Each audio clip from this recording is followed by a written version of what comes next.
Hello दोस्तों, तो आज हम लोग बात करेंगे खाटू श्याम बर्बरीक के बारे में। बर्बरीक बाल्यकाल से ही वे बहुत वीर और महान योद्धा थे। उन्होंने युद्ध कला अपनी माता से सीखी। मां आदिशक्ति की तपस्या कर उन्होंने उनसे त्रिलोकों को जीतने में सक्षम धनुष प्राप्त किया, साथ ही असीमित शक्तियों को भी अर्जित कर लिया। तत्पश्चात अपने गुरु श्री कृष्ण की आज्ञा से उन्होंने कई वर्षों तक महादेव की घोर तपस्या करके उन्हें प्रसन्न किया और भगवान शिव शंकर से 3 अभेद्य बाण प्राप्त किए और 3 बाणधारी का प्रसिद्ध नाम प्राप्त किया।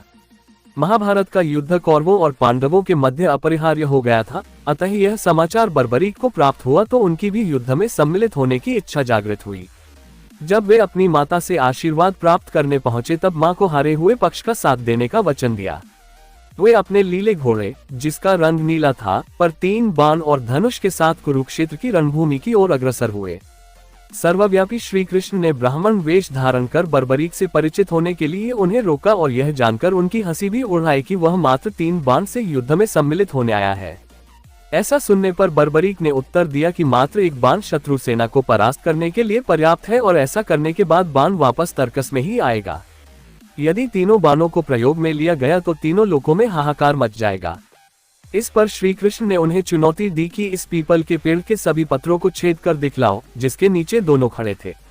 बर्बरीक ने चुनौती स्वीकार की और अपने तुनीर से 1 बाण निकाला और ईश्वर को स्मरण कर बाण पेड़ के पत्तों की ओर चलाया।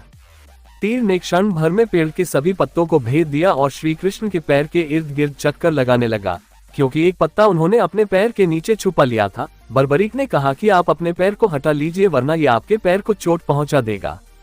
श्री कृष्ण ने बालक बर्बरीक से पूछा कि वह युद्ध में किस ओर से सम्मिलित होगा, तो बर्बरीक ने अपनी मां को दिए वचन दोहराया कि वह युद्ध में उस ओर से भाग लेगा जिस ओर की सेना निर्बल हो और हार की ओर अग्रसर हो। श्री कृष्ण जानते थे कि युद्ध में हार तो कौरवों की ही निश्चित है और इस पर अगर बर्बरीक ने उनका साथ दिया तो परिणाम उनके पक्ष में ही होगा। ब्राह्मण वेश में श्री कृष्ण ने बालक से दान की अभिलाषा व्यक्त की। इस पर वीर बर्बरीक ने उन्हें वचन दिया कि अगर वो उनकी अभिलाषा पूर्ण करने में समर्थ होगा तो अवश्य करेगा। श्री कृष्ण ने उनसे शीश का दान मांगा। बालक बर्बरीक क्षण भर के लिए चकरा गया, परंतु उसने अपने वचन की दृढ़ता जताई। बालक बर्बरीक ने ब्राह्मण से अपने वास्तविक रूप से अवगत कराने की प्रार्थना की और श्री कृष्ण के बारे में सुनकर बालक ने उनके विराट रूप के दर्शन की अभिलाषा व्यक्त की। श्री कृष्ण ने उन्हें अपना विराट रूप दिखाया। उन्होंने बर्बरीक को समझाया कि युद्ध आरंभ होने से पहले युद्धभूमि की पूजा के लिए एक वीरवर क्षत्रिय के शीश के दान की आवश्यकता होती है। उन्होंने बर्बरीक को युद्ध में सबसे वीर की उपाधि से अलंकृत किया, अतएव उनका शीश दान में मांगा।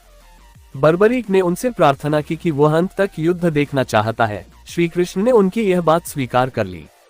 फाल्गुन माह की द्वादशी को उन्होंने अपने शीश का दान दिया। उनका सिर युद्धभूमि के समीप ही एक पहाड़ी पर सुशोभित किया गया, जहां से बर्बरीक संपूर्ण युद्ध का जायजा ले सकते थे। युद्ध की समाप्ति पर पांडवों में ही आपसी बहस होने लगी कि युद्ध में विजय का श्रेय किसको जाता है। इस पर श्री कृष्ण ने उन्हें सुझाव दिया कि बर्बरीक का शीश संपूर्ण युद्ध का साक्षी है, अतएव उससे बेहतर निर्णायक भला कौन हो सकता है। सभी इस बात से सहमत हो गए। बर्बरीक के शीश ने उत्तर दिया कि श्री कृष्ण ही युद्ध में विजय प्राप्त कराने में सबसे महान कार्य किया है। उनकी शिक्षा, उनकी उपस्थिति, उनकी युद्ध नीति ही निर्णायक थी। उन्हें युद्धभूमि में सिर्फ उनका सुदर्शन चक्र घूमता हुआ दिखाई दे रहा था, जो कि शत्रु सेना को काट रहा था। यह सुनकर श्री कृष्ण ने बर्बरीक को वर दिया और कहा कि तुम मेरे श्याम नाम से पूजे जाओगे। खाटू नामक ग्राम में प्रकट होने के कारण खाटू श्याम के नाम से प्रसिद्धि पाओगे और मेरी सभी 16 कलाएं तुम्हारे शीश में स्थापित होंगी और तुम मेरे ही प्रतिरूप बनकर पूजे जाओगे।